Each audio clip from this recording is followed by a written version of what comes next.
ಈ ಥರ ಒಂದು ಜ್ಯೂಸ್ ಮಾಡ್ಕೊಂಡು ಕುಡಿದ್ರೆ ಈ ಬೇಸಿಗೆಗೆ ನಿಮ್ಮ ದೇಹನೂ ತಂಪಾಗಿರುತ್ತೆ, ಬಾಯಿ ರುಚಿಗೂ ಆಗುತ್ತೆ, ನಮ್ಮ ದಾಹನೂ ತಣಿಸುತ್ತೆ. ಇದನ್ನು ಮಾಡೋದಕ್ಕೆ ಏನೇನು ಬೇಕು ಅಂತ ನಾನು ಇವಾಗ ಹೇಳ್ತೀನಿ.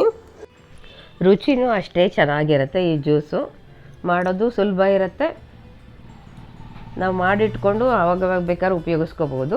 ಇದಕ್ಕೆ ಬೇಕಾಗಿರೋದು 1 ಹಿಡಿಯಷ್ಟು ನಾನು ಪುದೀನ ಸೊಪ್ಪು ತೊಗೊಂಡಿದ್ದೀನಿ, ಒಂದು ಅರ್ಧ ಇಂಚಷ್ಟು ಶುಂಠಿನ ಹಾಕೋತಾ ಇದ್ದೀನಿ, ಮತ್ತು ಒಂದು ಸ್ವಲ್ಪ ಬೆಲ್ಲ ಹಾಕೋತಾ ಇದ್ದೀನಿ. ತುಂಬ ಜಾಸ್ತಿ ಏನು ಬೆಲ್ಲ ಹಾಕ್ಕೊಂಡಿಲ್ಲ ನಾನು. ಮತ್ತು ಒಂದು ಅರ್ಧ ಹೋಳಷ್ಟು ನಿಂಬೆಹಣ್ಣ ನಾನು ಹಿಂಡ್ಕೊಂಬಿಟ್ಟಿದ್ದೇನೆ. ಅರ್ಧ ಹೋಳು ನಿಂಬೆಹಣ್ಣು ಹಿಂಡ್ಕೊಂಡ್ರೆ ಸಾಕಾಗತ್ತೆ.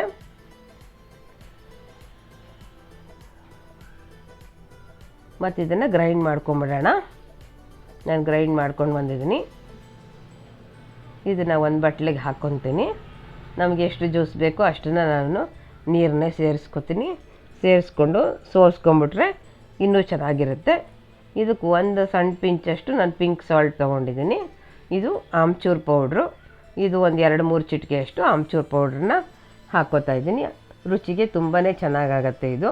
ಆಮ್ಚೂರು ಪೌಡ್ರು ಒಂದು ಸತಿ ಹಾಕ್ಕೊಳ್ಳಿ. ನಮ್ಗೆ ಎಷ್ಟು ಬೇಕೋ ನೀರು ಹೊಂದಿಸ್ಕೊಂಬಿಟ್ರೆ ಮುಗೀತು. ಇನ್ನೇನು ನಾವು ಕುದಿಸೋದಿಲ್ಲ, ತಣಿಸೋದಿಲ್ಲ, ಏನೂ ಇಲ್ಲ. ಇದನ್ನು ಈ ಮಡಿಕೆ ಲೋಟದಲ್ಲಿ ಕುಡಿದ್ರೆ ತಂಪಾಗಿರುತ್ತೆ ದೇಹ. ಮಣ್ಣಿನ ಮಡಿಕೆನಲ್ಲಿ ತುಂಬಾ ರುಚಿನೂ ಅನಿಸುತ್ತೆ, ದೇಹಕ್ಕೂ ತಂಪಾಗತ್ತೆ.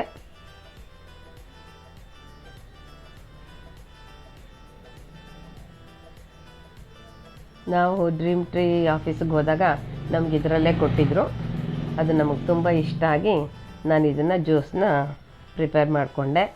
ಜೊತೆಗೆ ದಾಳಿಂಬೆನೂ ಇದ್ದರೆ ದೇಹ ಇನ್ನೂ ತಂಪಾಗತ್ತಲ್ವ.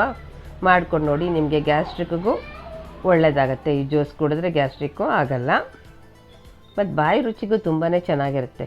ಇವಾಗ ಬೇಸಿಗೆ ಇರೋದ್ರಿಂದ ತರತರಾವರಿ ಜ್ಯೂಸ್ ಕುಡಿಬೇಕು ಅಂತ ಅನಿಸುತ್ತಲ್ವ. ಲೈಕ್ ಮಾಡಿ, ಶೇರ್ ಮಾಡಿ, ಕಾಮೆಂಟ್ ಮಾಡಿ.